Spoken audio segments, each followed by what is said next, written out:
總計100萬，可以喺市中心攞低嘅最靚嘅湖景大平層，感受下呢個陽台啊，足足都有8米闊，睇出去咧就係我哋嘅無敵湖景㗎啦，幾靚！你睇呢啲景觀啊，總計100萬，呢一套係126平方嘅大4房，客廳開間6米闊，陽台8米，南北通雙陽台，純板樓嘅設計啊！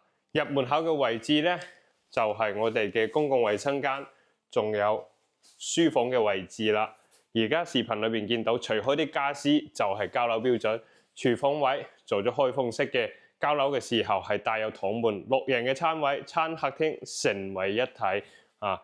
小區樓下就有直達返香港同埋澳門嘅業主樓巴哈，1蚊雞公交車就可以直達到拱北口岸，我哋樓下就係巴士總站，十分之方便啦。成個湖景呢度係有4公里嘅環湖跑道，主人房270度嘅飄窗，睇出去咁靚嘅景觀，你中唔中意呢？首付3到5萬蚊就可以上車啦。主人房有個房中房，有一排到頂嘅衣櫃啊，私家嘅化妝間。浴缸位置，雙人嘅洗手盆。